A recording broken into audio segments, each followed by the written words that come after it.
is Thursday, February 11. Welcome to CGN News.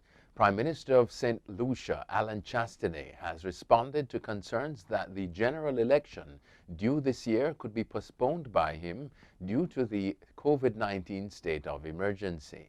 Chastanet was asked for a reaction to the concerns ahead of the sitting of the House of Assembly, where government moved to extend the state of emergency for 90 days.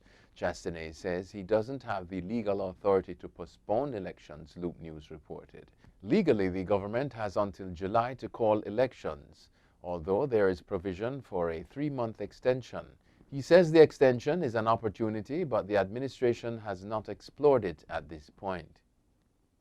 Minister of Foreign Affairs and Foreign Trade Senator Kamina Johnson-Smith on Wednesday announced the closure of the Jamaican embassy in Brazil effective March 1.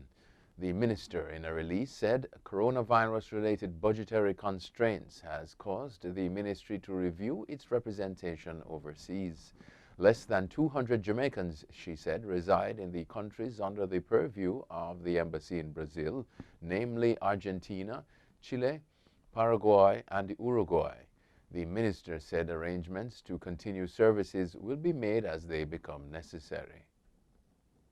Dominica has reclassified Antigua and Barbuda as high risk based on the number of COVID-19 cases in the Twin Island nation. The reclassification took effect Tuesday. It will result in people traveling from Antigua and Barbuda having to submit an online health screening form and a negative PCR test taken within 24 to 72 hours of arrival in Dominica. Travelers will also be mandated to stay in either a government-operated quarantine facility or in a safe-in-nature certified property for the initial mandatory quarantine period until they are discharged by health professionals. Barbados and Dominica intend to share with their Caribbean neighbors some of the COVID-19 vaccines sent by the government of India, Prime Minister Mia Mottley said on Tuesday evening.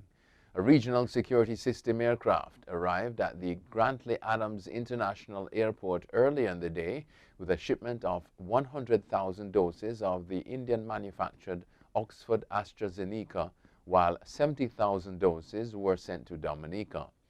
Organization of Eastern Caribbean states, member nations, as well as Guyana and Trinidad will benefit from India's gift, Motley said.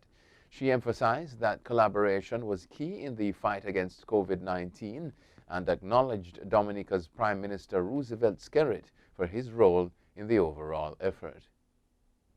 The Ministry of Public Works says it has taken note of a decision by Eastern Airlines to suspend its service to Guyana. Hundreds of passengers are likely to be severely inconvenienced by this development. The ministry said in a statement that within the past few days, the Guyana Civil Aviation Authority held several discussions with the company, and during those discussions, there was no mention of the suspension of flights to Georgetown. The Ministry of Public Works, the Chedijagan International Airport, and the Guyana Revenue Authority currently have bonds in place with Eastern Airlines to help protect passengers and state agencies. Eastern Airlines' last flight operations were on Saturday, February 6, and their next scheduled flight was expected on Friday, February 12, the ministry said. Overseas now, U.S. government researchers found that 2 masks are better than 1 in slowing coronavirus spread. The Centers for Disease Control and Prevention on Wednesday reported the results of a lab experiment that spaced 2 artificial heads 6 feet from each other and checked to see how many coronavirus-sized particles spewed by one were inhaled by the other. The researchers found that wearing 1 mask, surgical or cloth, blocked around 40% of the particles coming toward the head that was breathing in. When a cloth mask was worn on top of a surgical mask, about 80% were blocked. Still, for now, health authorities acknowledge they have their hands full just trying to get more people to wear 1 mask and wear it correctly. Canadian Prime Minister Justin Trudeau announced Tuesday that starting next week, any non-essential traveler arriving in Canada by land will need to show a negative PCR-based COVID-19 test or face a fine if they don't have one. Trudeau said customs officers can't send Canadians back to the U.S. if they don't have a test, because they are technically on Canadian soil, but the fine will be up to 3,000 Canadian dollars. The land border already remains closed to non-essential travelers who are not Canadian. Canada already requires people arriving by air to show a negative PCR-based COVID-19 test within 3 days of arriving. Testing upon arrival will also soon be mandatory at the 4 Canadian airports where international flights are allowed. The Iranian nuclear scientist assassinated near Tehran in November was killed by a 1-ton gun smuggled into Iran in pieces by the Israeli intelligence agency Mossad, according to a report by the Jewish Chronicle. Citing intelligence sources, the British Weekly said a team of more than 20 agents, including Israeli and Iranian nationals, carried out the ambush on scientist Mohsen Fakhrizadeh after 8 months of surveillance.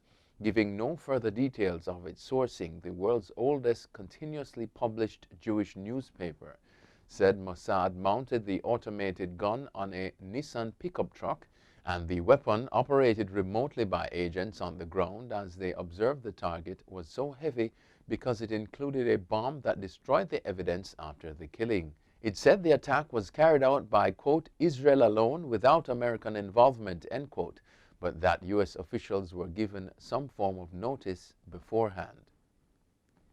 And finally, the head of the Tokyo Olympics organizing committee is set to resign after he was criticized for making, quote, inappropriate remarks about women.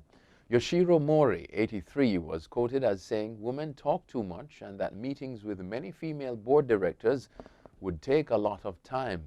The remarks set off a firestorm of protest, and Mr. Mori apologized at the time but said he would not resign.